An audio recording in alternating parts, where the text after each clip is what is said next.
Hey, what's up? This is Carl Joshua Ngube, and welcome to Galaxy Travel.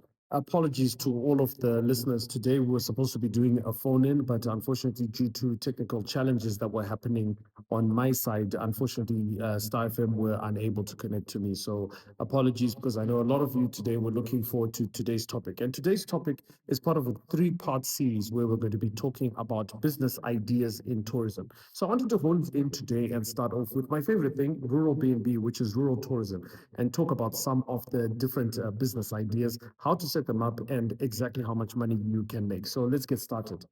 The first thing, obviously, is you can set up a rural B&B lodge in terms of accommodation. So basically, you can start from budget to very expensive. So let's talk about the budget options. So what can you do? The main thing is that your clients are looking for an experience where they can stay in an actual village. So the important thing is that the outside must look like its surroundings. So look at the villages and look at the huts in the village. The important thing is to keep it the way that it looks in the village on the outside. Then on the inside, what you want to do is you want to plaster it nicely. You want to put good lighting, preferably solar. You want to be definitely off grid. If you have space in there, you can put an ensuite bathroom, but don't worry too much about that. There's also ideas on putting outdoor showers. When you put an outdoor shower and an outdoor toilet, that can also add to the experience. It will almost be like rural camping, or it's going to be like glamping. Now, you can make anything from 30 US dollars to 50 US dollars per night, depending on how you've set up your hut. So, how you can monetize it is that once you've set up your hut and you've got the bathrooms, toilets, and so on, you can then contact us at Rural B&B and we can guide you through the process of registering on our website and also on the other platforms. Remember, you can also be booked via places like Airbnb, bookings.com, and other booking platforms. And so, we can talk you through the process. We do give consultancy. Now, you can also step it up in terms of the luxury of the product itself. So it also depends what you're actually offering. Look as an example at some of the places in the national parks. They will give you like an indication or a guide as to how to set up luxury glamping. And you can do the same within the rural setup. So it's quite complicated in terms of the different levels that you can, but you can start from a budget level, increasing it to something else. Now, if you don't have huts, you can also do what is called camping in the village. So you can set up a campsite. So look for a piece of land on your rural plot or rural piece of land, and you can build bathrooms, so showers with toilets. So you build a block of showers, his and hers showers, his and hers toilets, right? You want to put maybe minimum of about three toilets, three showers, and make sure that you've got nice running water and that kind of thing. You can put it under thatch, which is also good. We have a number of different floor plans. We normally prefer that you do the round huts because the foreigners are coming here with a specific stereotype of Africa, and we want to feed into that because that's how our business actually makes money. Once you have set up your ablutions, you can then set up the ground so that people can put their tents. Some of the things that you can put are PowerPoints, you can put different designated points, or you can put braai stands in each of the different areas. And then you can register that campsite on our Rural B&B platform, also on Airbnb and any other platform that has to do with people who are doing camping.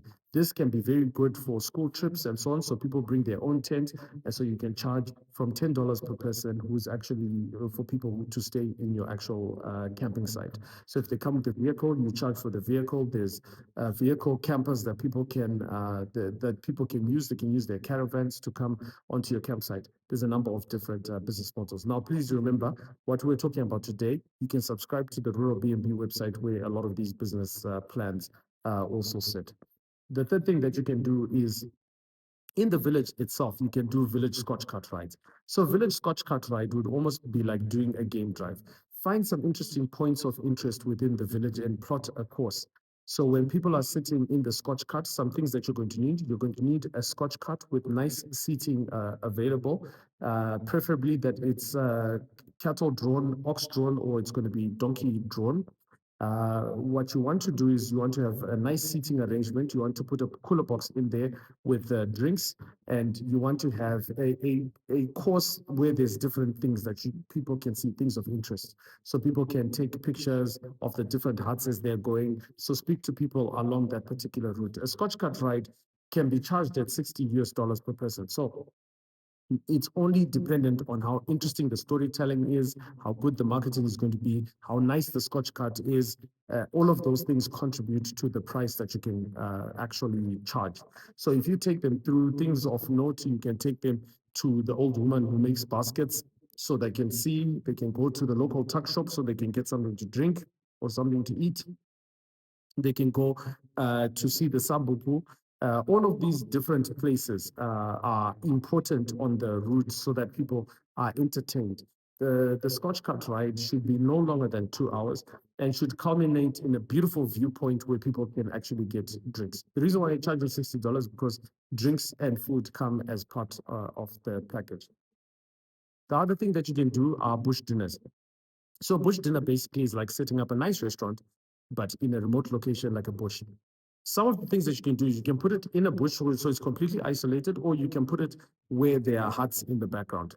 The bush dinner, you are setting up the table in a very beautiful way. So nice white tablecloths, maybe like a traditional runner, and then you can serve like a 3 to 5 course dinner. I've charged as much as $100 per person for a bush dinner. It all depends what you actually have on your menu. You can actually have a wine selection. You can have 3 to 5 courses. It just depends on the types of food. Again, contact us in terms of consultation, and we can walk you through some of the options. You can also do traditional dancing classes. So, for example, at a wedding, someone may want to actually learn how to do a traditional dance, or let's say, like for the people who are going to be accompanying them at the wedding, so a peregedzi or your bridal team can actually come and do dance lessons in the village and also get those dance lessons recorded. They can take pictures, they can dress in their traditional outfits, and you can charge anything for the dance classes between $5 to $10 per person, and also depend on the choreographer that you're going to be using. So, for example, you can hire John Cole, and he can take you to the village and then show you some contemporary and also traditional dances. But doing it in a village setting actually makes it quite an interesting and exciting thing. You can do it as a team building for your company. You do that for various types of clientele. It can be part of a fitness routine where you're working with doctors who can prescribe it for you to take the people for these traditional dance classes. Sports teams and that kind of thing can use it as their team building. So it is quite an interesting revenue earner. You can also consider opening a village spa. And so a village spa would involve maybe you speaking to organizations that have businesses where they run spas and beauty therapy in the cities, and then taking them to the village. So having an agreement to say any of your clients that you are charging, particularly charging a premium, you can then take them for a village spa experience where they can be sitting on lounge chairs. You would have dug a swimming pool for them, but this is like in a village setting. They can take pictures, they can be dressed in kimonos that have traditional materials. So this is very important how you structure the narrative. You can actually build quite a credible business from there. The rates that you can charge anything from $10 to $20 per hour for like a basic sort of service. You can charge between $35 to $60 per hour for an intermediate, but you can also go high end and do $120 to $250 per person for such a service. You can also consider fitness in its various forms, whether it's going to be biking, running, CrossFit in the village, or even setting up a gym. So you can set up a fitness sort of boot camp that happens in the gym where people can come and camp, and you can have an instructor. You can build an obstacle course. You can actually plot a course where people can come and jog. You can set up a race, so you can attract like some people from the racing foundations, whether it's going to be like athletics for people to do marathons, or they're going to be doing cycling events in your village, which could be like the road races, but it can also be the mountain bike races, dirt bikes. There's so many different things that you can do from a village setting itself. So, for example, you can charge between $10 to $15 for people to cycle on your course or to join your gym, or mid-range clients can pay between $25 to $40 per activity, or you can charge anything from 1,200 a year to 2,500, depending on the types of clientele that you are talking about. Because it could be for rehabilitation, for training, that kind of thing. You could be offering accommodation on top of that fitness. The other thing that you can do is photo shoots in the village. People can do photo shoots in traditional clothing. This can just be a thing. So the clothing person, the person who's doing the food and drinks. This is quite a collaboration where you can bring people to actually do their photo shoots in traditional clothing. So, for example, my wife and I mean, we got married somewhere else, but we can decide that we want to renew our vows and we actually want to get pictures taken with us dressed in traditional clothing. And we can take some friends with us, and so if you're a place that's actually charging this as a service, it means you need to have a standing partnership with a photographer, a partnership with someone who does catering, someone who does transportation, and then all of that can be put into a package that you can set up to actually charge people to come and get their photos and or mini videos actually done in the village.